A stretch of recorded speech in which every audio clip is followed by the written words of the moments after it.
The great council hall was filled with the sound of many voices speaking at once. Beings from 47 different worlds sat in their special chairs, each one made for their own kind of body. The air buzzed with the noise of machines that changed. Words from one language to another. Lisa Martinez sat very still in the human section. Her hands were folded in her lap as she waited. She had been waiting for months to speak about something very important, something that could save or destroy the whole galaxy. The chairman of the council was a tall bug-like creature called Zextal. He came from a world where all the people looked like giant insects. He moved his mouth parts and made clicking sounds that the machines changed into words everyone could understand. "Next we will talk about what the humans want," Zextal said. His voice did not sound happy. "They want us to spend more money on weapons and soldiers." Lisa stood up slowly, as she wore her best blue uniform with the Earth symbol on her chest. Next to her sat Captain Jake Morrison, a soldier who had come to help her speak to the council. No, Jake did not stand up, but his face looked angry. "We have read what the humans sent us," said a crystal being from the Alterian world. The crystal person's body was clear like glass, and it shined with different colors. "We think the humans are wrong. They say these Ravager things are dangerous, but we think they are just making it up." One by one, the other beings in the council said the same thing. The Kethran people called the humans people who like to scare others. The tree-like beings from the Sylvan world said humans just wanted to control the galaxy with their weapons. Even the people from Centauri, who used to be friends with humans, would not help them. Lisa Martinez had studied for years to be ready for this day. She knew exactly what to say. She had pictures and numbers and proof of what was coming. But as she listened to each group say no, she felt her heart getting heavy. "Honored friends," Lisa said, when it was her turn to speak. "Our best machines that look far into space have seen something terrible. The Ravagers are not small and weak like you think. They're huge and they eat whole worlds. They're getting stronger every day." She touched a button, and a big picture appeared in the air above the council, showed the edge of the galaxy where the stars ended and empty space began. Red dots moved across the picture, getting closer to their worlds. "Look at this," Lisa said, pointing to the picture.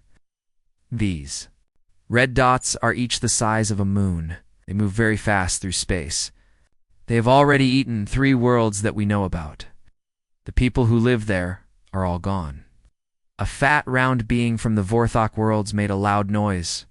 "We have heard these stories before. Humans always think something bad is about to happen. You worry too much. But we have proof," Lisa said. Her voice was getting louder because she was upset. "We have pictures from our machines. We have messages from the people who got away before their worlds were eaten. We've studied these creatures for 2 years." Zextal moved his bug arms in a way that meant he was tired of listening. "We have heard enough. Ow. The human plan costs too much money. It would mean every world would have to give up things they need to buy weapons instead." Captain Morrison stood up next to Lisa. He was a big man with gray hair and scars on his face from old battles. "Sir, if I may speak, I have been a soldier for 30 years. I have fought pirates and rebels and criminals. But I have never seen anything like what these Ravagers can do." He pressed his own button, and new pictures appeared. These showed a world that used to be green and blue and beautiful. Now it was just gray rock with no life at all. "This was Kepler Station," Morrison said. 5,000 people lived and worked there. Now, it took the Ravagers 6 hours to eat everything on the planet. The people, the animals, the plants, even the dirt, nothing was left. A snake-like being from the serpent worlds made a hissing sound. These pictures could be fake. Humans are good at making things that look real but are not. Lisa felt very tired. She had spent months getting ready for this day. She had hoped that showing the truth would make the council listen.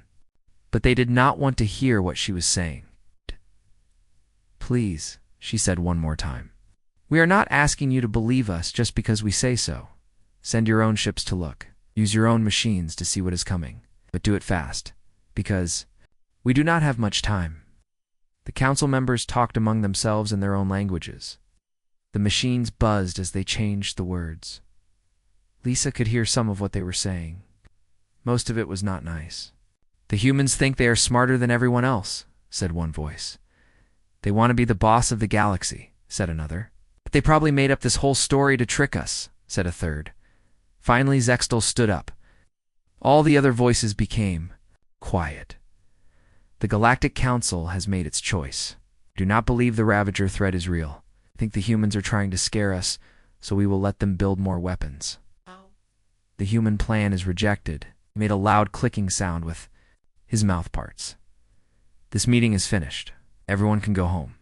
As the other beings started to leave, talking and laughing about their dinner plans and business deals, Captain Morrison walked over to Lisa. His face looked very serious. "Ma'am," he said quietly, "Admiral Carter wants to talk to you right now. It's very important." They walked quickly through the halls of the council building to the human embassy. The building was small compared to the embassies of other worlds, but it was comfortable and felt like home. Lisa's office had pictures of Earth and her family on the walls. She pressed a button on her desk, and a picture of Admiral Susan Carter appeared in the air. The Admiral was an older woman with short white hair and eyes that had seen many battles. She wore the uniform of Earth's Space Navy, Lisa the Admiral said. "I watched your speech to the Council." "How did they react when you told them about the Kepler incident?" Lisa sat down heavily in her chair. "They think we made it up.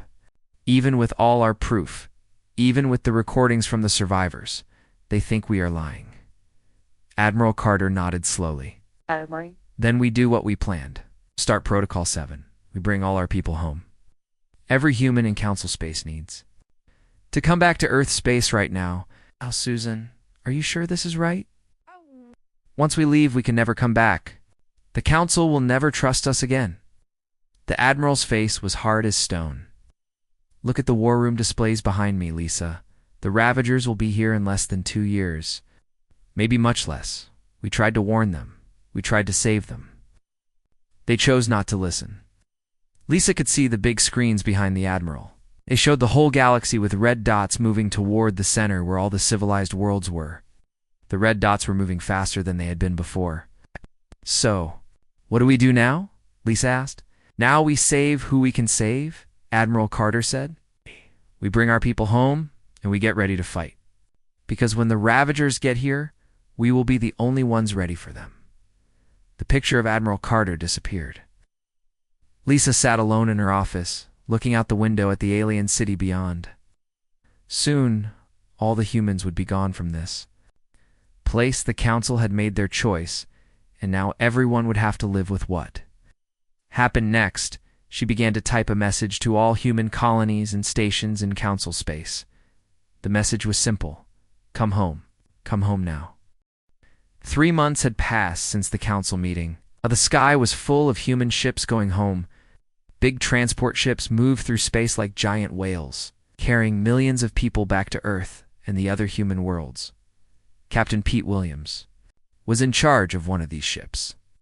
His ship was called New Horizon, and it was packed with families from a farming world called Haven's Rest.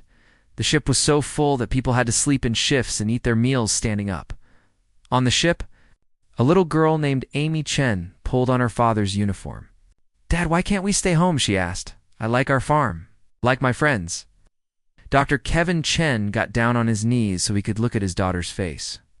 He was the head farming scientist on Haven's Rest, but now he had to leave everything behind. Sometimes, sweetheart, grown-ups don't listen when they should listen.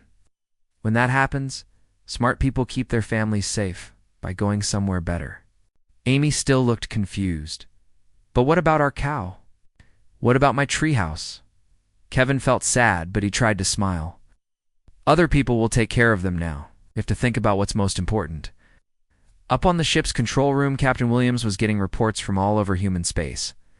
The mining workers on Series 7 had all left their jobs and gone home. The scientists on Darwin's world had packed up all their machines and left. Even the big space stations around Titan were being taken apart and moved.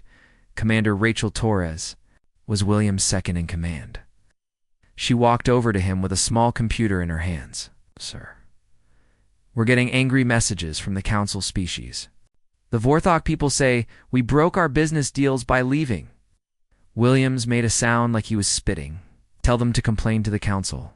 Oh wait, they are the council. The humans were doing was huge. All worlds that had been changed. From dead rocks into places where people could live were now empty. Space stations that had been busy trading posts for many years went dark. The humans left behind good air to breathe, good soil to grow food, and buildings that worked perfectly. They were gifts for whoever wanted to take them later. On Earth. President Helen Davis stood in the war room deep under the ground. She was looking at a giant picture made of light that showed all the human ships moving through space. Admiral Carter stood next to her, pointing at different parts of the picture. All the outer colonies are empty now, Admiral Carter said. We're bringing back our guard ships from the border areas. In 6 months, humans will only be around our homeworlds. What about the warning signals we put out in space? They're working fine. Robot machines sending warnings in every language. We know if the Council's species decide to look, they'll learn everything about what's coming. President Davis stared at the light picture. Thousands and thousands of ships were all coming toward Earth and the other human worlds. Susan, I keep thinking we should try again. Maybe send new people to talk to them. Show them more proof. Ma'am, we've been trying for 2 years. They've made it very clear that they think we're crazy people who like wars too much. We can't save people who don't want to be saved. While the humans were leaving, the council hall was having new problems. Business deals couldn't be finished without human factories. Science projects stopped working without human smart people. The Vorthok complained that their mining didn't work without human engineers. Where did they go? Asked the crystal being from Alteria. The humans have promises to keep. They signed papers saying they would help us. Chairman Zextel moved around. Nervously, our spies tell us they are putting all their ships around their homeworlds. Maybe they finally understand they are not as important as they thought. But some of the council members were starting to worry. The humans had been the galaxy's best friends. They were the smartest at building things, and the bravest at exploring new places. When they suddenly left, it felt like something bad was coming. Back on the New Horizon, Dr. Chen was helping other families get settled in their tiny rooms. The ship was crowded, but people tried to stay happy. Children played games in the hallways, while their parents talked quietly about their lost homes. Dr. Chen, said Mrs. Betty Walsh, an old woman who had grown flowers on Haven's Rest for 50 years. Do you really think something bad is going to happen to our world? Kevin looked out the small window at the stars. I hope I'm wrong, Mrs. Walsh. I really hope I'm wrong. But if I'm right, then at least Amy will be safe. In another part of the ship, Captain Williams was talking to other ship captains on his radio. The news was the same from everywhere. Humans were leaving council space as fast as they could. This is Captain John Baker on the ship Freedom, came a voice through the radio. We just finished picking up the last people from New Singapore. The whole planet is empty now. This is Captain Mary Foster on the ship Liberty, said another voice. The space docks around Jupiter are being taken apart. We should have everything moved in 2 weeks. Williams nodded as he listened. Good work, everyone. Remember, we need to be completely out of council space before the deadline. The deadline was something only the ship captains knew about. Intelligence. Reports said the Ravagers were moving faster than anyone had expected. The humans had maybe 1 year before the attacks would start. Not the 2 years they had first thought, Dr. Chen was putting Amy to bed in their small room when she asked another question. Dad, will we ever go home again? Kevin tucked the blanket around his daughter and kissed her forehead.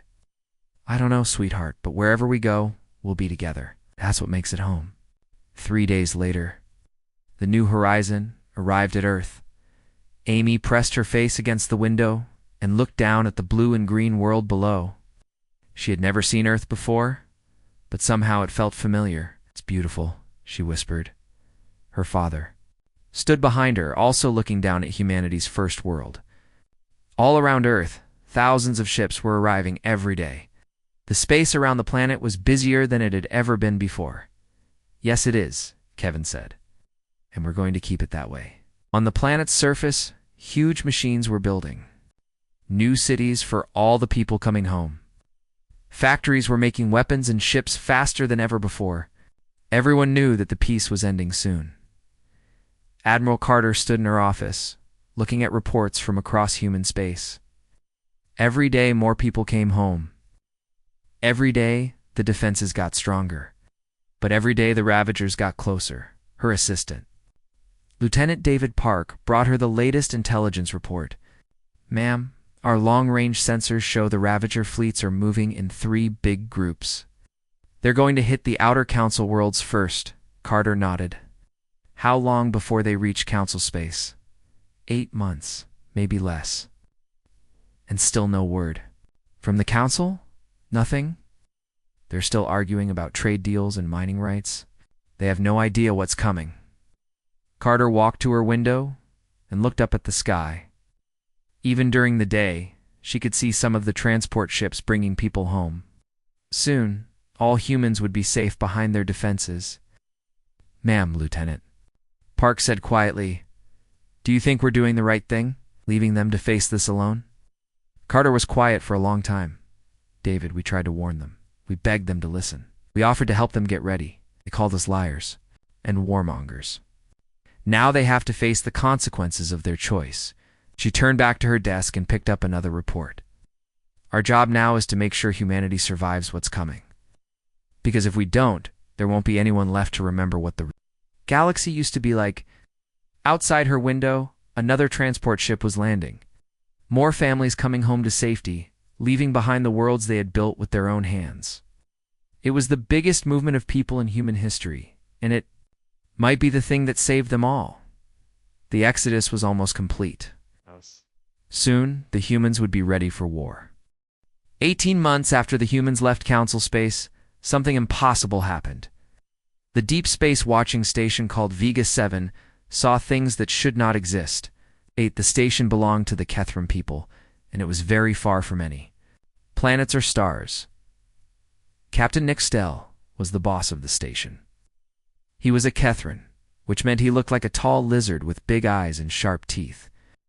He stared at the numbers on his screen and could not believe what he was seeing. "These must be broken," he said to himself. "These numbers say there are things as big as small moons moving through space faster than anything should be able to move." His science officer was a young Kethran named Valona. She was very good with machines and computers. She checked the station's equipment 3 times to make sure everything was working right. "Sir," she said, her voice shaking, "all our machines are working fine. Whatever this is, it's real, and it's coming straight toward the outer worlds." The first Ravager ships hit a mining world called Kepler Prime without any warning. The planet had defense platforms floating in space around it to protect it from pirates and thieves. But these defenses were knocked aside like toys by a giant child. The planet's surface was completely stripped. Clean in less than 6 hours, everything was gone. The rocks, the metals, the buildings, and all the people who lived there. Creatures that looked like machines and monsters working together had eaten everything. A few people managed to escape in cargo ships before their world was destroyed. They flew to other planets and told stories that nobody wanted to believe. They talked about creatures as big as spaceships that could tear apart metal with their bare claws. They described swarms of smaller creatures that moved like they were all controlled by one mind. They said the attackers had technology that seemed to learn and change while they watched. "Impossible," said the crystal being from Alteria when the survivors came to the council. "These stories are clearly made up by people who are scared and confused."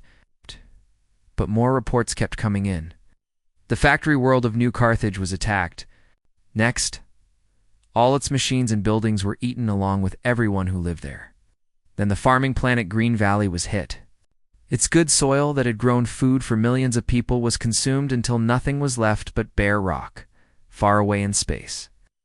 Admiral Carter stood on the bridge of her warship called Defiance. It was humanity's most advanced fighting ship, bigger and more powerful than anything the Council had ever built. Commander Danny Brooks, who was in charge of gathering information, walked over to her with the latest reports. "Admiral," he said, "our long-distance sensors confirm that the Ravagers are moving forward. They're going faster than we thought they would. At this speed, they'll reach the main Council worlds in 8 months." Carter nodded. She had expected this. "Any word from the Council?" "Nothing official, but we're listening to their emergency RADIO calls. The Vorthok have lost 3 mining operations. The Kethron are getting their warships ready for battle. Too little, too late, Carter said quietly. What about the warning signals we left in space? Most of them have been ignored or destroyed. Few council species are finally going to look at them, but they think it's just a small pirate problem, not something that could destroy everything. On Earth, President Davis called an emergency meeting of the Human Defense Council. General Frank Martinez, who was Lisa's brother, showed everyone the war situation on a big screen. Ma'am, he said, the Ravagers are eating about one world every week. At this rate, they'll have consumed the entire outer edge of the galaxy in 6 months. The Council fleets are completely unprepared for this kind of enemy. Can we help them? Davis asked, even though she already knew what the answer would be. Not without showing the enemy where we are and what we can do. The Ravagers learn from every fight. If they find out about our defenses now, they'll change and adapt before we can use our real plan. Secretary of Defense Maria Gonzalez leaned forward in her chair. Madam President, we have to think about the possibility that the Council species won't survive this attack. Our computers show that 9 out of 10 of them will die if they fight the Ravagers with their current weapons and tactics. President Davis was quiet for a long time. Keep watching. Get ready for the worst. In hope that somehow we're wrong about how bad this is going to be. The Ravager main fleet arrived at the edge of Council space, like a disease made of metal and teeth. What had started as attacks on distant worlds became a systematic campaign of eating that consumed everything in its path. Chairman Zextal called an emergency meeting of the Galactic Council. His usual calm was cracking as he spoke to the assembled representatives. Many chairs were empty because entire species had been eaten or were fighting desperately just to stay alive. The situation has become more serious than we first thought, Zextal admitted. His bug-like mouth parts clicked nervously. The Ravager creatures appear to be more organized and technologically advanced than we believed. The surviving Kethran representative, Admiral Tixcall, slammed his claw on his speaking platform. More serious? Half our worlds are gone. Our fleets are being torn apart by creatures that change their defenses every time we shoot at them. A crystal being from Alteria, whose body now flickered with stress patterns, stood up to speak. Need to contact the humans? They predicted this would happen. They tried to warn us. An uncomfortable silence fell over the chamber. Everyone remembered how they had treated the humans.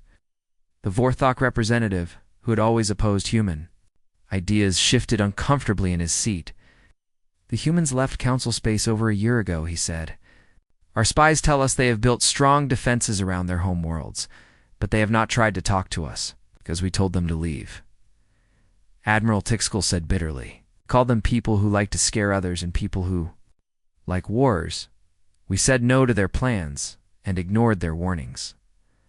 Chairman Zextal tried to keep order in the meeting. Perhaps it is time to send diplomatic messages to the human government. They might be willing to share their defensive technologies with us. What the Council did not know was that humans had been listening to their communications for months.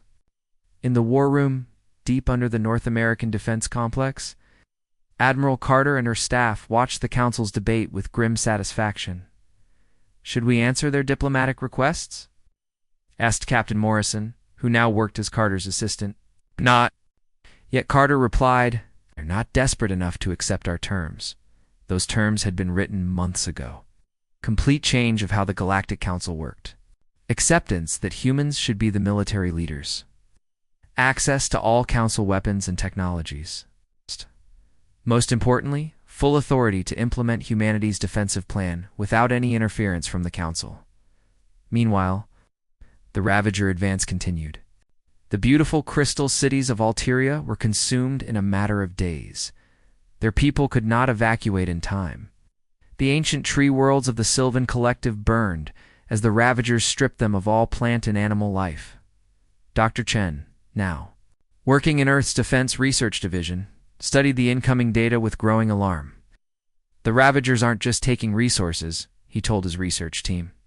They're learning, recording, storing information about every species they encounter. Yes. Colleague, Dr. Lisa Park, looked up from her data screens. It's like they're building a database of our entire civilization. But why? The answer came from an unexpected source. A single escape pod launched from the doomed world of Sanctuary 7 carried the last surviving member of the ethereal race. These beings were made of pure energy and had been among the galaxy's oldest and wisest species for thousands of years. The ethereal called itself Lumtar. It appeared in the council chamber as a flickering ball of light. When it spoke, its voice carried the weight of ages. The Ravagers are not from this galaxy, Lumtar revealed. They are the advanced scouts of something far worse. They consume civilizations not for resources, but for knowledge. They are preparing this galaxy for harvest by their creators. The revelation sent shockwaves through the remaining council members. This was not just an invasion. It was reconnaissance for something unimaginably worse. "How long do we have?" asked Chairman Zextal. "No. The Ravagers must complete their survey and return to their masters. Us. Based on their current pace, perhaps 6 months before they withdraw to summon the Harvest Fleet. And then every living thing in this galaxy dies." The council chamber fell silent.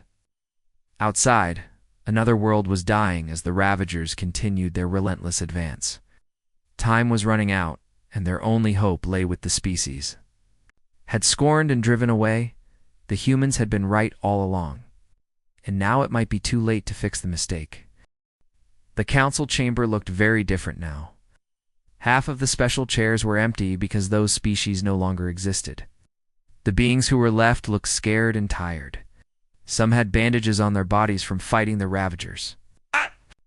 Shook with fear every time they heard a noise.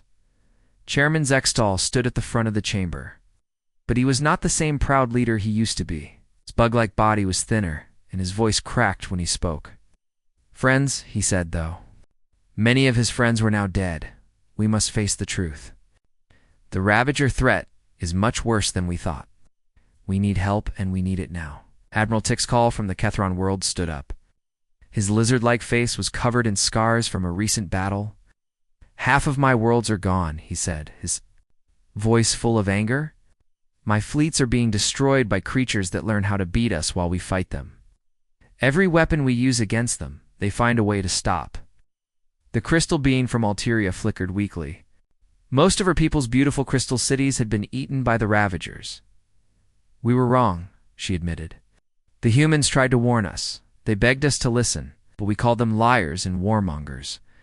An uncomfortable silence filled the room. Everyone remembered the day when Ambassador Lisa Martinez had stood in this same place, showing them pictures and proof of what was coming. They had laughed at her. They had said she was making it all up. "We must contact the humans," said the snake-like being from the Serpent Worlds. "They predicted this. They knew it would happen. Maybe they know how to stop it." The Vorthok representative, whose round body was now much smaller because his people were starving, spoke up nervously. "The humans left our space over a year ago. Our spies tell us they have built strong defenses around their home worlds, but they have not tried to talk to us since they left. Why would they?" Admiral Tixcall asked bitterly. "We treated them like children, told them they were stupid and paranoid. We said their warnings were lies. Why would they want to help us now?" Chairman Zextal tried to keep hope in his voice. "Perhaps they will remember that we were once friends. Perhaps they will help us because it is the right thing to do," but everyone in the room knew the truth. The humans had tried to save them, and the council had rejected their help. Now, with half the galaxy consumed by monsters, they wanted to ask for help again. What the council members did not know was that the humans had been listening to every word they said. Deep under the ground on Earth, in a room filled with computers and screens, Admiral Carter and her team watched the council's desperate meeting. "Should we send them a message?" asked Captain Morrison. "They're clearly desperate now." Admiral Carter shook her head. "Not yet. They need to be completely broken before they'll accept our terms." Those terms were written down on papers that sat on Carter's desk. The humans would help the council, but only if the council agreed to let humans be in charge of everything. All the remaining council fleets would be commanded by human officers. All council technologies would be shared with humans.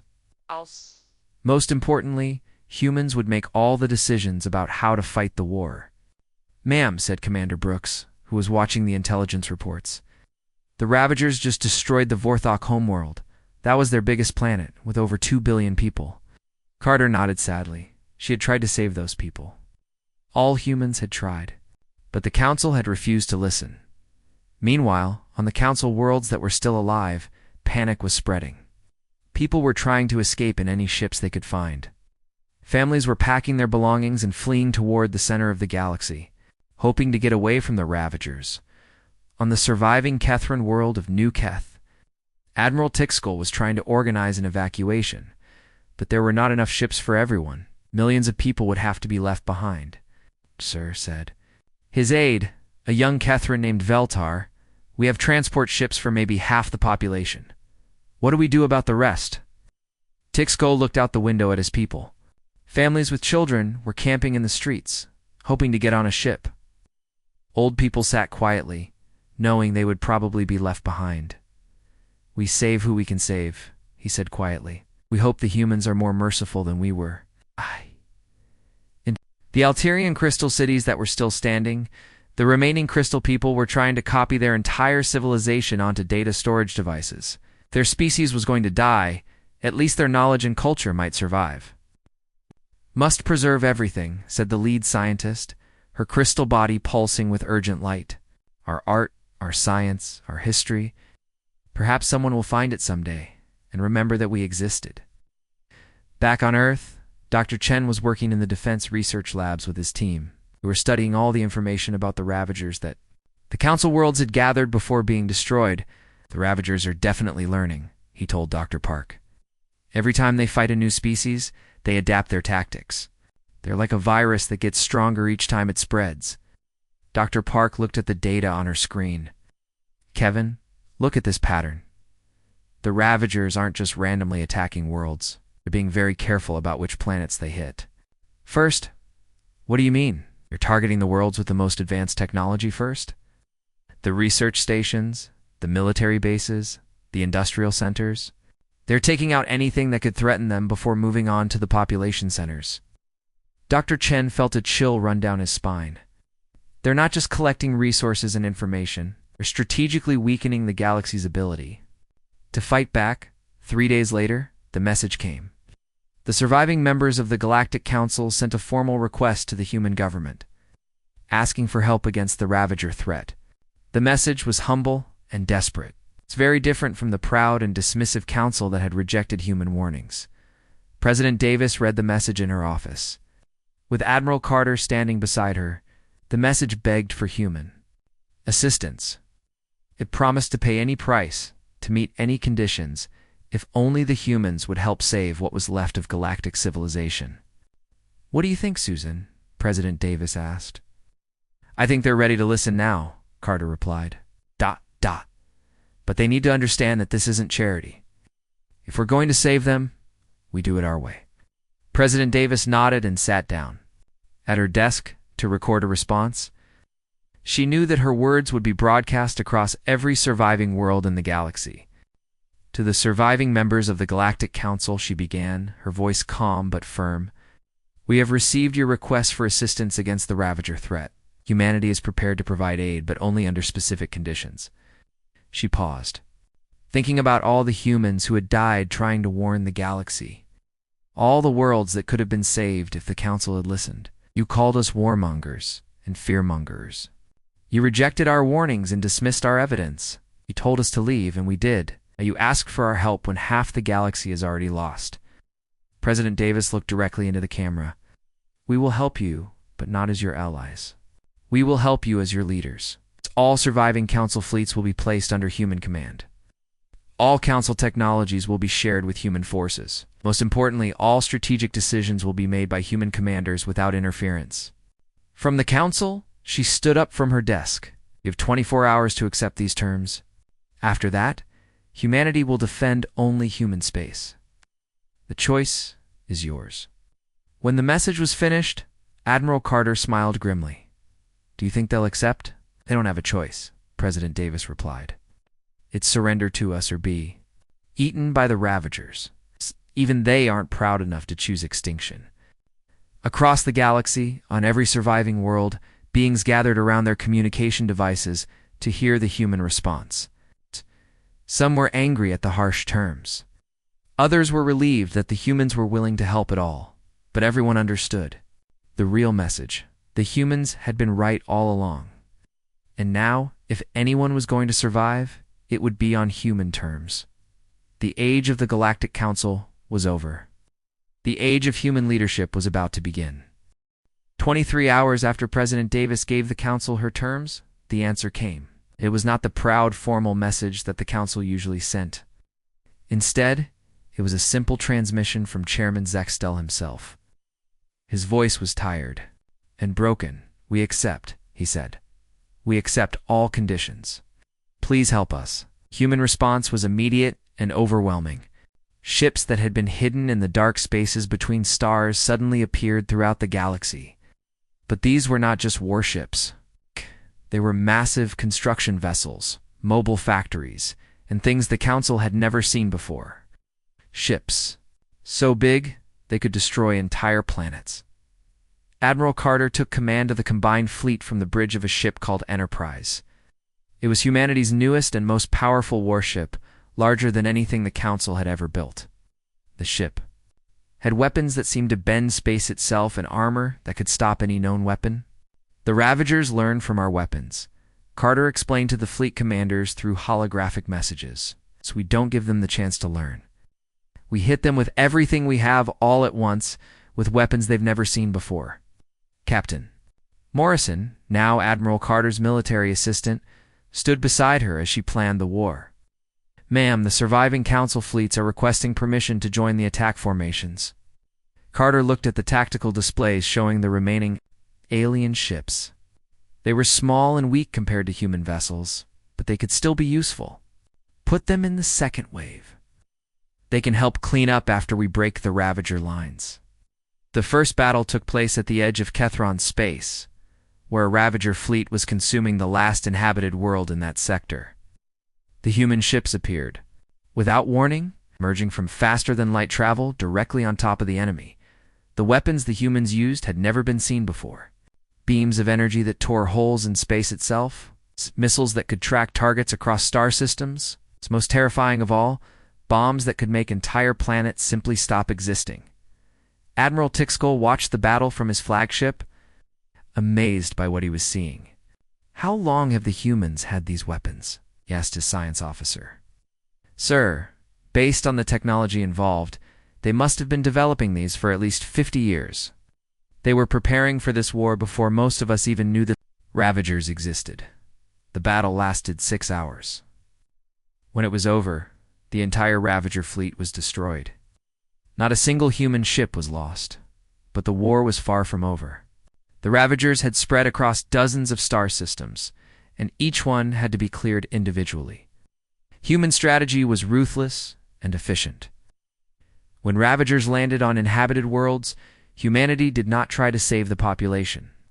They destroyed the entire planet, making sure the enemy could not learn anything from the people who lived there. "You're committing murder," accused the crystal being from Alteria after the humans destroyed New Alteria with millions of people still on the surface, Captain.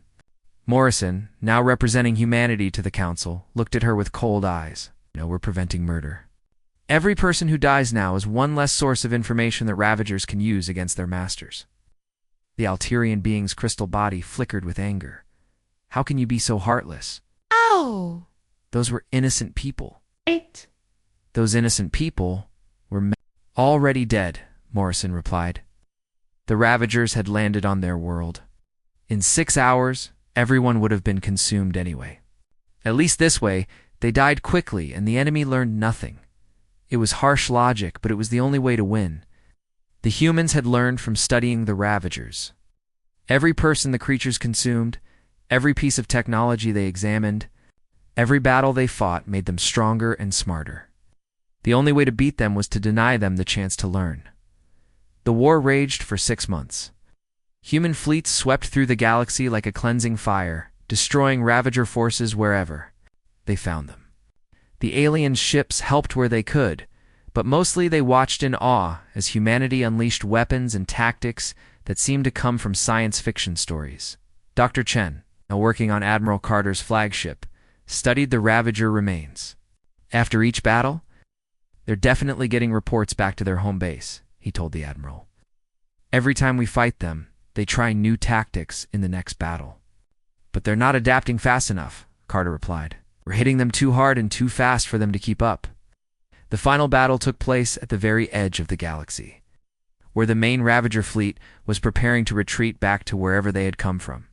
The creatures had learned that they could not defeat the humans, so they were trying to escape with the information they had gathered. Admiral Carter commanded the attack from the Enterprise's bridge around her ship. Thousands of human and alien vessels formed the largest fleet in galactic history. She broadcast, "This is our last chance. If any of these creatures escape, they'll bring back something worse. We cannot let that happen."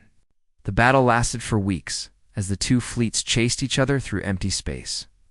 The Ravagers fought desperately, knowing that defeat meant the destruction of their entire mission. But human technology and tactics were superior, and one by one, the enemy ships were destroyed.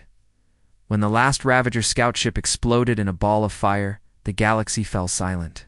For the first time in over a year, there were no distress calls, no reports of worlds being consumed, no screams of terror from dying civilizations.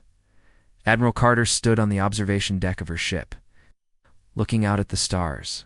Too many of those stars were dark now, their light consumed by an enemy that should have been stopped years earlier. Ambassador Lisa Martinez, who had survived the evacuation and now served as humanity's senior diplomat, joined Carter at the viewport. "You think it's really over?" Carter was quiet for a moment. "This part is over. But the Ravagers' masters will eventually notice that their scouts haven't returned. We have maybe 50 years to get ready for the real invasion." In the aftermath of the war, the surviving council species gathered not in their ancient chamber, but aboard Admiral Carter's flagship. Only 12 species remained out of the original 47. Billions of lives had been lost. Entire civilizations had been erased from existence. Chairman Zextal, one of the few original council members to survive, stepped forward. His once proud bearing was gone, replaced by the humility of someone who had learned a terrible lesson. "Admiral Carter," he said, "the remaining council species formally request that humanity assume permanent leadership of galactic defense. We should have listened to you from the beginning." Carter's expression softened slightly, but her voice remained firm. "We tried to warn you. We tried to save you. But you chose pride over survival. That choice cost us half the galaxy." She looked at each of the surviving representatives. "But we're not going to abandon you now. Humanity will lead the defense of this galaxy. We'll rebuild what we can. We'll prepare for what's coming. And when the real enemy arrives, we'll be ready." The meeting ended quietly. There were no grand speeches or formal ceremonies. The time for such things had passed. Now there was only the grim work of rebuilding and preparing for the next war, as the alien representatives returned to their ships. Carter remained on the observation deck. Around the Enterprise, human construction ships were already at work, building the massive defensive platforms that would ring the galaxy. The Ravagers had taught humanity a valuable lesson about the price of being unprepared. It was a lesson they would never forget. Amy Chen, now 9 years old, pressed her face against the window of the transport ship, taking her family back to help rebuild one of the surviving worlds. "Dad, are the monsters really gone?" Dr. Chen put his arm around his daughter and looked out at the human warships patrolling nearby. "The first monsters are gone, sweetheart. But there might be more someday. That's why we have to stay strong and always be ready." "Will the aliens listen to us next time?" Kevin smiled sadly. "I think they'll listen now. It just took a terrible price for them to learn that lesson." Outside the window, the stars shone peacefully. But everyone knew that peace was temporary. Somewhere in the dark space between galaxies, something far worse than the Ravagers was waiting. And when it came, humanity would be ready to meet it. The age of human dominance had begun, born not from conquest, but from the ashes of everyone else's failure to listen. It was a heavy burden to bear, but someone had to carry it, and humanity had proven they were strong enough for the job.